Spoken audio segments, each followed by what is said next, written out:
Well, there's monitoring. There's Michelle. Yeah, exactly. She's not going to let the conversation go too far to the left. It never does. See? And that's what coaching is about. Yeah. And and that's what vibration is about also. Yes. You know, you come to any situation, whether it's your group or your coaching or even just having dinner out at a certain level, you know, everything's vibrating. And so people will come up to meet you at that level. You know, people will. And those who don't, like you were saying, they're not interested. I always say riffraff is not interested in me. Right. Riffraff, you know, weird, like crazy people. They're not. I don't vibrate where they're vibrating. Exactly. They're not interested, and so we just kind of miss each other. I'm okay with that. Yeah. You know? So it's also a vibration thing. So explain vibration. Explain for those who don't understand what you're talking about. Because sometimes we'll get into a conversation and someone will say something and other people are sitting there scratching their head going, what? Well, it's just sort of an idea of quantum physics. I'm no quantum physician, and I have a great book that if you want to know more about how to make quantum leaps in your life, which is where I got the idea to call my program, not just that group, but my coaching program, Quantum Leap, U Squared by Price Pritchett. Great book. Pick it up. But it's what quantum physics says is everything's vibrating. This thing's vibrating. Everything's vibrating at different levels. So low and slow is not great energy. High and fast, that's when things become solid, and thoughts are vibrating. So and vibrations attract vibrations, right? That's right. So like attracts like, and so how you come to a situation in your thoughts and in your being is a vibration, so to speak. You know, you can even feel it when you walk into a room and the energy is weird. You'll call it energy. Yes. You're like, ooh, what happened? Yes. Yeah. Somebody, or you walk into a room and everybody's feels uplifted. It's a spiritual place, maybe church, maybe some place where you go to feed your soul, yoga, I don't know. Yeah. And the energy in the room is vibrating at high and fast, and you feel it.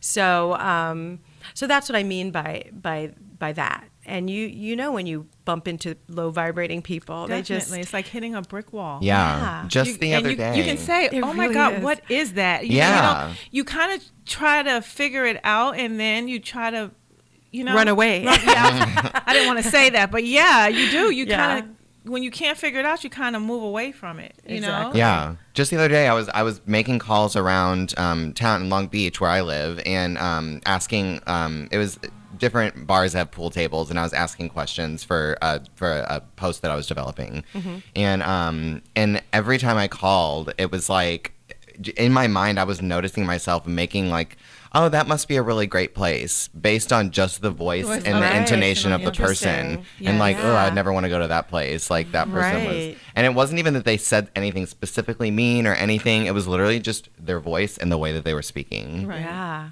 So, yes, I agree. I think it's interesting. So those of you out there who are running businesses, how are you greeting the people that are potential customers or anything, whether you're a coach or, teaching a class. How are you vibrating? What's the energy you're putting out? Yes. Is it welcoming? Is it loving? Is it that brick wall that you mentioned? And for business owners, who do you have, if it's not you greeting, who do you have at your front desk? Who do you have greeting the people that come into your business? Who do you have on the phone? Right. Is that the type of voice or person that you would respond to?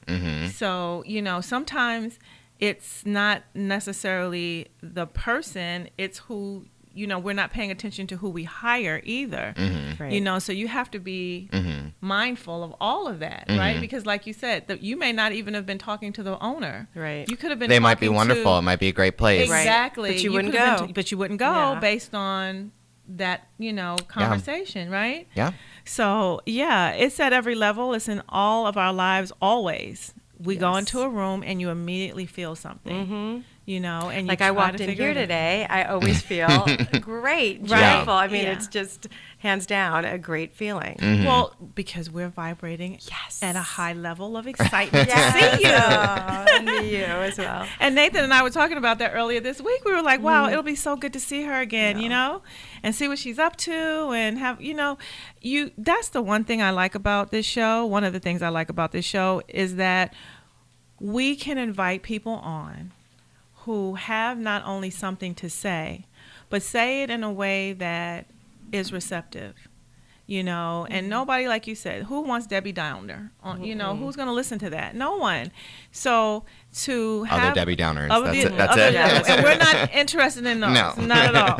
So to have a platform, to be able to offer a platform where people of, like energy, like spirit, whatever you call it, can come together and get information, to me, is a great place to be. So I do understand when you say, you have this private Facebook page where everyone can come and just for free be and, walk away feeling better than when they came, or be able to give someone something that can make them feel better, or vibrate at a different level, in using your terminology, is a great space to be in. So, everybody, I notice, I haven't been on Facebook that long, but I notice that sometimes there are these conversations that go on, and you think, where is this going? And I don't want to talk about that. It's like watching the news. I mean, who does that all day? Yeah. So why would I get on Facebook and want to do that, right? So I do understand what you're saying. So to have a place where you can just go and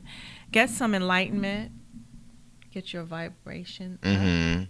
Get your vibration on. Get your vibration on in a positive way. Sounds good to me. Right. And I teach Zumba, so I always bring that level of energy to a class, especially it's already a high energy kind of I was going to say, Zumba is just like at the 11th power. Yeah.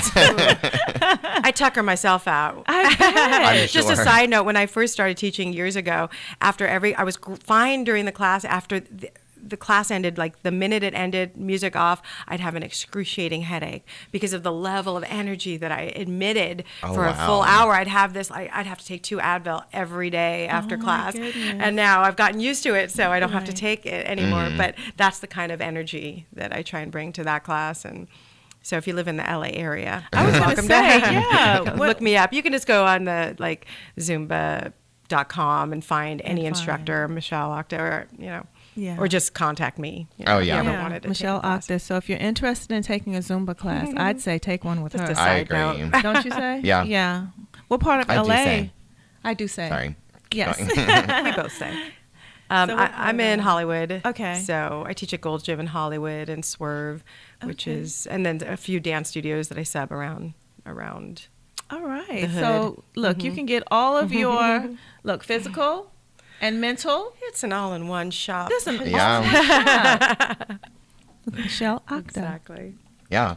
One of the things that I wanted to ask you about whenever we reached out to you to come back on the show, you mentioned I think it's the Live Your Dream movement. Yes. What is that movement? Well, I don't know. I just started, and I don't know. I do know. I don't know. Well, I was doing a blog one day, and I was writing, and all of a sudden it came out. We are living the Live Your Dream movement. Here at Quantum Leap, we are the Live Your Dream movement. I was like, ooh, I like that. I like the way that sounds. And a movement is something where you want to get everybody on board. It's when more like more people create more momentum. And so the idea here is to take this idea of a dream. So the word dream has so many connotations. So it's the thing we do at night. It's the thing that's sort of ethereal. It's the dream car, the thing that you'll never get. It's the intangible. the dream guy, the dream man. It's that intangible thing.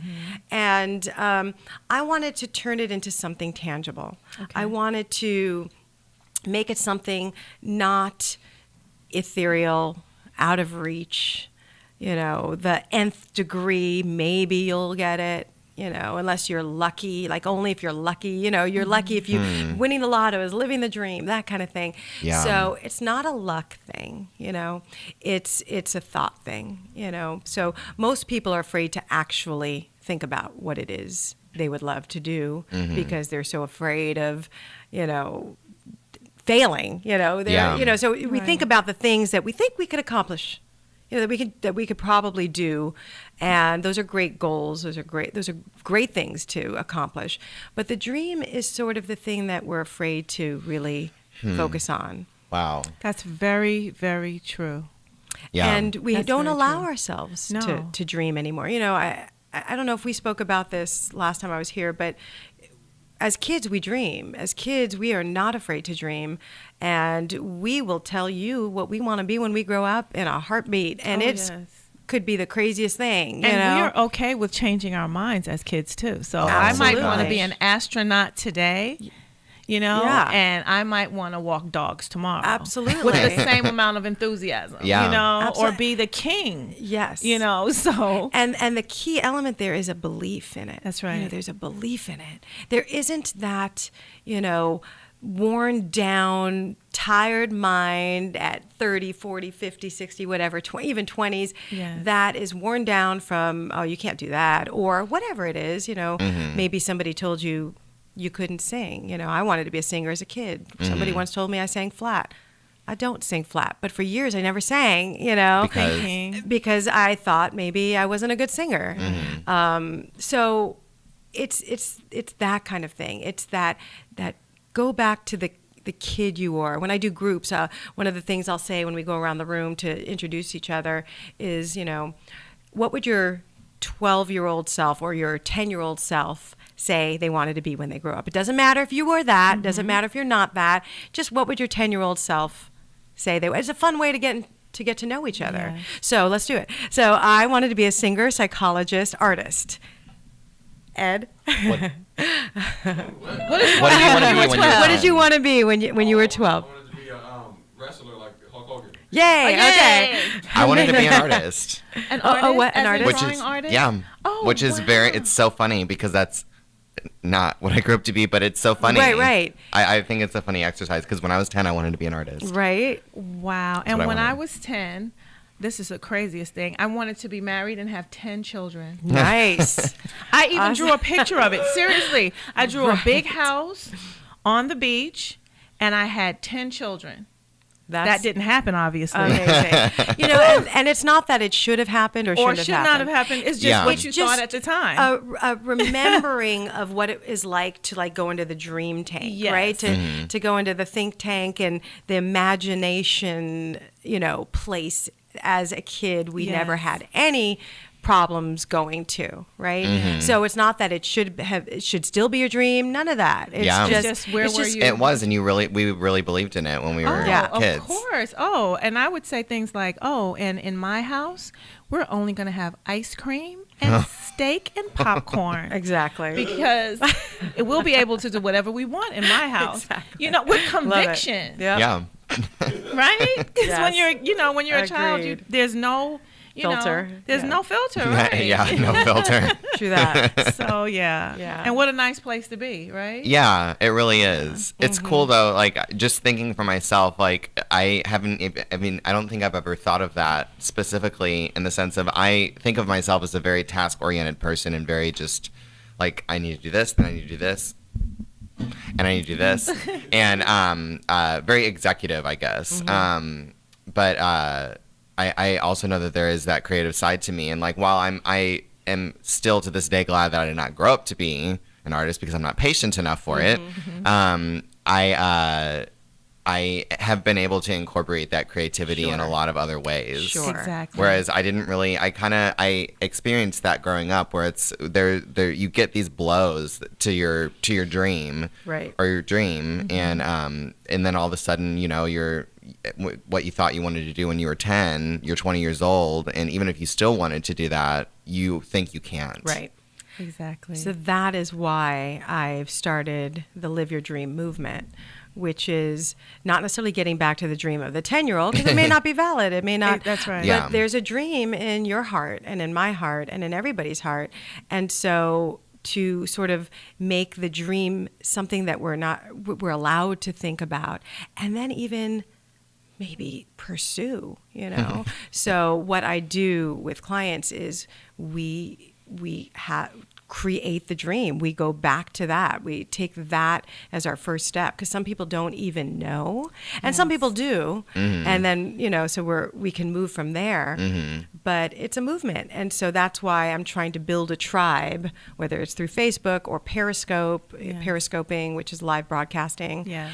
You build the tribe so that, they can be a part of the movement.